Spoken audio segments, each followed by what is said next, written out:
here from Sugar Mama TV. If you haven't subscribed already, please make sure you do. As we all know, the cost of going on a family holiday can be extremely expensive. It puts a lot of stress and pressure on the family budget, particularly when you consider the increase in cost of living. However, I personally think that going on a family holiday is incredibly important and well worth the investment, particularly when we get to recharge our batteries, bond and connect with our family members, but also create happy, healthy, long-lasting family memories that last a lifetime. Before I launch into this video, I want to let you know that this video is proudly sponsored by and a collaboration with the NRA. Now, the good news is there are so many different things that you can do that are really easy that will help keep the family holiday budget in check, and that's exactly what I want to talk to you about today. Tip number one is to research and plan. You cannot do enough of this. Sit down as a family and work out what activities are really important, the ones that you really want to make sure you get done on your family holiday, and then factor them into your holiday budget.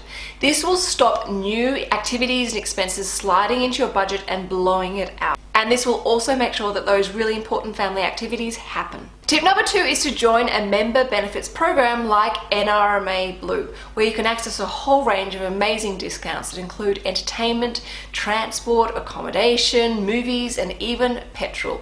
And it's all quickly and easily accessible through the My NRA app. In fact, I use my NRA app all the time, not just for family holidays. The other day I was able to fill up my car with petrol and get a fantastic discount. I also can use those discounts for movie tickets anytime I like. And the other day I got to spend a fantastic day with Rocco bonding, where we went to Taronga Zoo, we went on the ferry, and we also went to Sydney Aquarium. It was a fantastic day and we were able to do this on a budget. And on top of that, there is actually a whole list of ideas and inspiration for free family activities within the app. Tip number three is to book in advance online. This can save you up to 30%. Now, this is really good value for when you combine transport and entertainment, like the Sydney Attractions Pass, which is up to 35%, or even 15% off entry into Taronga Zoo. Tip number four is consider free attractions, things like your local museums, local libraries, parks, and beaches. A lot of these can be actually accessed at no charge at all.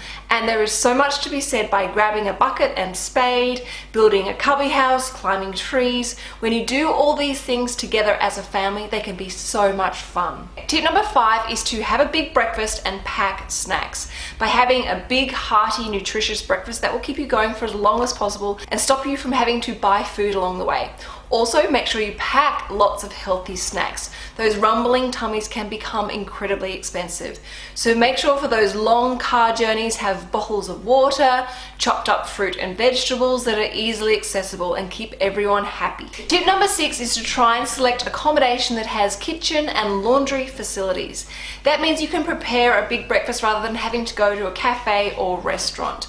Also, by having access to laundries means that you can do a load of washing without incurring an expensive hotel dry cleaning bill.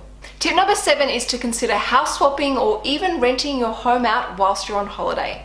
If you can find another family that are in a similar situation to you and can house swap, this can save you so much time, money, and energy. It means you turn up to a home with everything that you need already there. No need to lug around prams and travel cots and toys. Everything is there when you arrive. Tip number eight is to have a separate dedicated holiday savings account and nickname it Holiday Savings. Now, every time you get paid or come into some extra money, make sure you put some money into that account, even if it's only a small amount, because this really does add up over the long run. And when it comes to booking and paying for the family holiday, it takes so much pressure and stress off you, and make sure you can maximize as much fun without breaking the bank. Tip number nine is to go camping. Now, you can easily buy secondhand camping equipment online or even borrow it from a friend. But packing your own food, packing your own entertainment, and getting amongst nature is a fantastic budget-friendly, fun family holiday idea. And you know what? For good luck, I'm actually going to throw in an extra tip. Why don't you consider being a tourist in your own hometown? Just because it's holiday time doesn't necessarily mean you have to go away. There is something really beautiful and really special about stopping and slowing down in your own home area. You get to explore new parks, you get to learn more about the history in your own hometown, and also you get to support the local community. Why don't you try new restaurants, try new cafes, see what else your hometown has to offer, and maybe even get to learn more about the community around you.